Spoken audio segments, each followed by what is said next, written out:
L'Esprit de l'Éternel est-il prompt à s'irriter? Est-ce là sa manière d'agir? Michée de 7.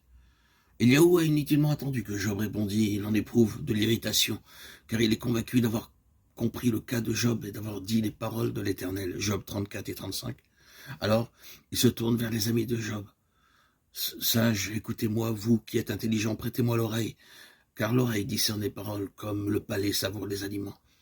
Désormais, il semble ignorer la présence de Job pour s'adresser uniquement aux sages. Choisissons ce qui est juste, leur dit-il. Voyons entre nous ce qui est bon. Attribuant au mépris le silence de Job, il se laisse aller à attaquer celui qu'il avait mission d'éclairer. Y a-t-il un homme comme Job, buvant la raillerie comme l'eau, dit-il? S'attendait-il à entendre des paroles d'approbation? En tout cas, Dieu humiliait Job, et ce n'était pas à Eliaou d'ajouter quoi que ce soit à sa peine. On se demande, en constatant ce manque de patience et de douceur, si Eliaou avait passé par cette école de souffrance qu'il a si vivement dépeinte aux yeux de Job. Dans une certaine croissance, il arrive que la lumière reçue et la compréhension dépassent l'expérience. Et l'irritation marquée d'Eliaou nous fait supposer qu'il en était bien ainsi pour lui.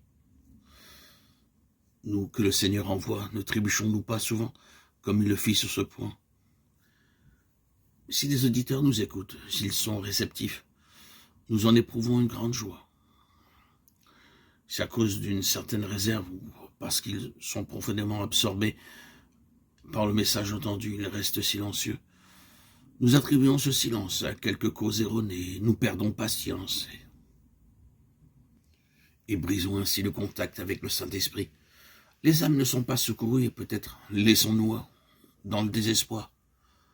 Au lieu de remettre à Dieu le message prononcé en son nom, Eliaou se lance maintenant dans un déluge de mots de son propre fond pour renforcer ce qu'il a dit. De même, il arrive que nous donnions fidèlement le message reçu de Dieu, prenant soin de dépendre de lui pour chaque mot. Et le Saint-Esprit rend témoignage à la parole par l'attention des auditeurs. Puis, sans y prendre garde, nous ajoutons de nous-mêmes une multitude de mots pour renforcer ce message reçu de Dieu, pour le faire pénétrer dans les cœurs. Et par là, nous l'affaiblissons. Tact, équilibre spirituel, aimable, courtoisie, et même équité et justice en citant les paroles de Job, Eliaou semble avoir tout perdu. Job a dit, il est inutile à l'homme de mettre son plaisir en Dieu, que gagnerons-nous à lui adresser nos prières? Or, Job n'a jamais dit cela, il a seulement cité les paroles des méchants, 21-15. La susceptibilité d'Eliaou lui a voilé la vision spirituelle, elle a oblitéré son discernement.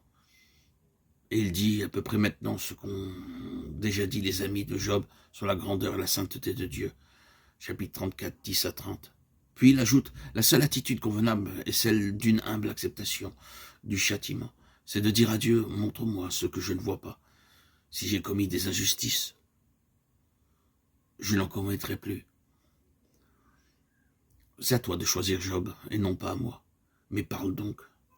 Ce que tu sais, dis-le. Les hommes de sens seront de mon avis. Job a parlé sans intelligence et sans sagesse. Versets 31-35. Job continue de garder le silence à la grande indignation d'Eliaou. Il ne relève même pas ses affirmations erronées. Alors le jeune Eliaou continue ses injustes accusations. Serait-ce pour obliger Job à parler, à protester? Tu as dit, que me sert-il, que me revient-il de ne pas pécher? Job n'a jamais pensé aux avantages qu'il pourrait retirer du service de Dieu. Imagines-tu avoir raison? Penses-tu te justifier devant Dieu? Considère les cieux, regarde. Vois les nuées comme elles sont au-dessus de toi. Si tu pèches, quel tort causes-tu à celui qui y demeure?